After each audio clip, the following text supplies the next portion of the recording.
Salut à toutes et à tous, c'est Quentin de chez Crypto Dépine France. Aujourd'hui, on va parler de Golem Network. Donc, Golem Network, c'est tout simplement une plateforme open source et décentralisée où justement chacun va pouvoir utiliser et partager la puissance de calcul de chacun tout simplement. En fait, ça va être du cloud computing et de façon décentralisée. Il nous explique donc oui que c'est l'informatique décentralisée pour tous. Donc ça va permettre justement de connecter les utilisateurs du monde entier pour partager leur puissance chacun. Ils ont également du coup créé le jeton GLM. C'est tout simplement un moyen d'échange qui va faciliter les transactions entre les fournisseurs, enfin en fait entre les personnes qui vont fournir leurs données et partager leur puissance de calcul et les autres personnes qui vont justement avoir besoin de plus de puissance de calcul pour leur projet. Ensuite, on a du coup un endroit où on va pouvoir libérer notre créativité, donc c'est-à-dire qu'en gros, on va pouvoir créer pas mal de choses,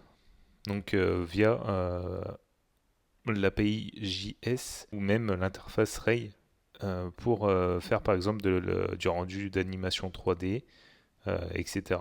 Donc voilà, on voit les grands points, donc libérer la valeur de votre puissance informatique, donc c'est ce que je vous parlais il y a quelques secondes. Ensuite, on va aller sur l'onglet IA. Sur cet onglet-là, en fait, on va voir un peu comment Golem va pouvoir démocratiser le développement de l'intelligence artificielle open source. Donc en fait, on voit chaque problème qui vont être résolus par Golem. Donc par exemple, la rareté de la puissance de calcul de l'IA, donc l'informatique IA abordable.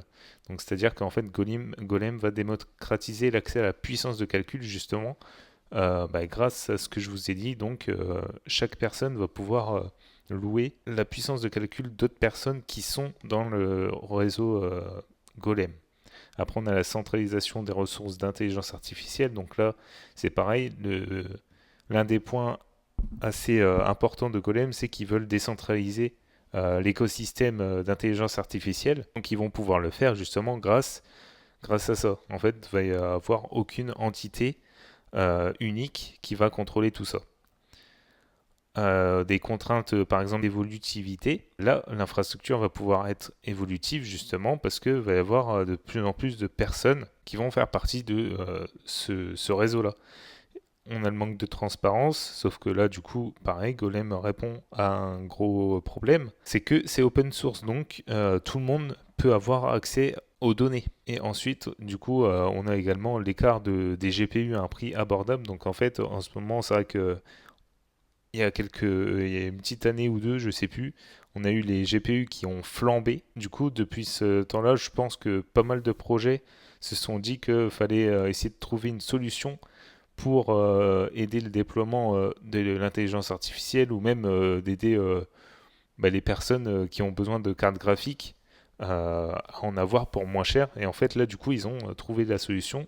C'est justement de pouvoir avoir la puissance de carte graphique pour, par exemple, l'intelligence artificielle ou d'autres projets à moindre coût, c'est-à-dire louer les cartes graphiques des autres personnes qui ne l'utilisent pas. Donc c'est très très intéressant. Ils expliquent qu'ils ont 0% de commission. Ça sera toujours open source pardon, et ça sera des accès sans autorisation. On voit que 17 000 startups sont dans l'écosystème de l'intelligence artificielle. Des millions d'entreprises utilisent l'IA actuellement.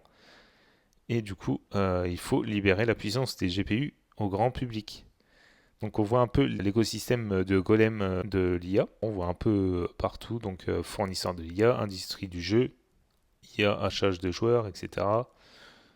Web3P, donc contributeurs individuels, etc., etc. Après, ensuite, on a un peu la feuille de route de l'intelligence artificielle, mais voilà, je vous laisserai voir par vous-même en plus détaillé, on va dire. Alors, on va passer sur un des projets que Golem suit de près et participe surtout, c'est en fait, ils se sont posé des questions justement avec des scientifiques de alchimie. Comment la vie sur Terre a-t-elle commencé? Et donc, en fait, sur ce petit article-là, ils nous expliquent plus ou moins leurs recherches et c'est ce qui est bien, c'est qu'en fait là les recherches vont être totalement transparentes.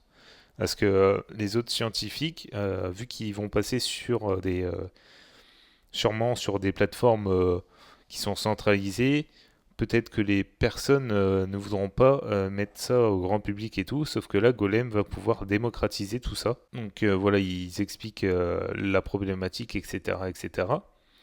Ils ont créé un arbre de vie en 2020. En fait, ça va être un graphique qui comprend 50 000 cellules qui pourraient avoir émergé sur Terre, sur la Terre prébiotique, donc la Terre avant que la vie vienne sur Terre.